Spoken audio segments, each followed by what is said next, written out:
आखिर पवन पुत्र हनुमान जी के उड़ने की गति कितनी थी और आखिर कितने समय में पवन पुत्र हनुमान जी द्रोणागिरी पर्वत से संजीवनी बूटी ले आए थे। आप देख, बचपन में हम जब रामायण की कहानियां सुना करते थे तब हमें लक्ष्मण जी के बेहोश होने पर हनुमान जी के संजीवनी बूटी लिए जाने का किस्सा भी सुनने को मिलता था, जिसमें संजीवनी बूटी ना मिलने पर किस तरह वो पूरा का पूरा पर्वत उठा ले आए थे, वो भी एक रोचक किस्सा था। और आज के इस खास वीडियो में हम कुछ खास तथ्यों और आंकड़ों के अनुसार ये जानने की कोशिश करेंगे कि आखिर हनुमान जी के उस समय में वो रफ्तार क्या रही होगी जब वो हजारों किलोमीटर दूर संजीवनी बूटी लेकर आए थे। हम ये सब जानते हैं कि लक्ष्मण जी का मेघनाद के साथ युद्ध हुआ था, किस तरह लक्ष्मण जी ने रात को ही मेघनाद को युद्ध के लिए ललकारा। रामायण के अनुसार उस समय रात्रि का दूसरा पहर शुरू हो चुका था। जैसा कि हम सब जानते हैं कि रात्रि के 4 पहर होते हैं, जिसमें रात्रि का पहला पहर सूर्य अस्त होते ही शुरू हो जाता है और सूर्य उदय होने के साथ ही रात्रि का अंतिम यानी कि चौथा पहर भी खत्म हो जाता है। इसका मतलब है कि प्रत्येक पहर 3 घंटे का होता है। और अगर हम आधुनिक काल की घड़ी के हिसाब से देखें तो लक्ष्मण जी और मेघनाद का युद्ध लगभग 9 बजे शुरू हुआ था, जिसमें उनका युद्ध 1 पहर तक यानी कि 3 घंटे तक चला होगा। उसके बाद ही मेघनाद ने अपने शक्तिशाली अस्त्र का प्रयोग किया, जिससे लक्ष्मण जी मूर्छित हो गए। यानी कि लक्ष्मण जी के मूर्छित होने का कुल समय 12 बजे के आसपास रहा होगा।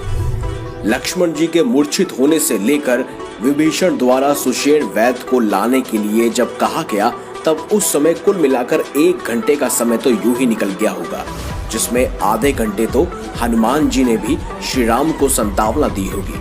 तो कुल मिलाकर देखा जाए तो 1.5 घंटे और मान लीजिए, यानी कि जब हनुमान जी संजीवनी बूटी का पर्वत लेने गए थे तब कुल मिलाकर 1:30 बज रहे होंगे।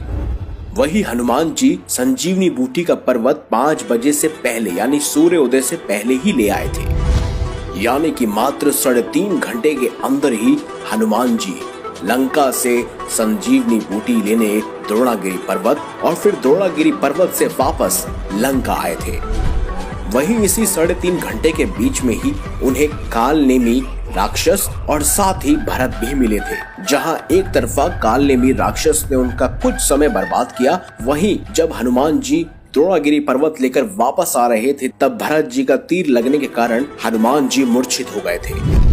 कुल अनुमान अगर देखा जाए तो ये कहा जा सकता है कि हनुमान जी लंका से द्रोणागिरी पर्वत और फिर द्रोणागिरी पर्वत से वापस लंका 2 घंटे के भीतर ही आए थे। वहीं अगर इंटरनेट में उपलब्ध जानकारी के अनुसार देखा जाए तो श्रीलंका से द्रोणागिरी पर्वत तक की दूरी लगभग 2500 किलोमीटर है, यानी कि आने और जाने दोनों तरफ की यह दूरी कुल मिलाकर लगभग 5000 किलोमीटर तक है। और बजरंगबली ने 5000 किलोमीटर की यह दूरी मात्र 2 घंटे में तय की थी। इस हिसाब से हनुमान जी के उड़ने की रफ्तार लगभग 2500 किलोमीटर प्रति घंटा से अधिक निकलती है।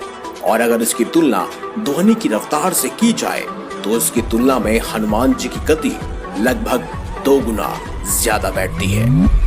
अब इसके भी बहुत सारे कारक देखे जाए तो हनुमान जी के पास लघिमा नामक सिद्धि थी, जिसके हिसाब से वो अपने वजन को हल्का और भारी कर सकते थे। तो इस हिसाब से अनुमान लगाया जा सकता है कि हनुमान जी ने उस समय लघिमा नामक सिद्धि का उपयोग किया था, जिस वजह से उनकी उड़ने की रफ्तार और ज्यादा बढ़ गई थी। और अगर देखा जाए तो हनुमान जी ने कुल मिलाकर 2500 प्रति घंटे की रफ्तार से द्रोणागिरी पर्वत की तरफ उड़ान भरी थी।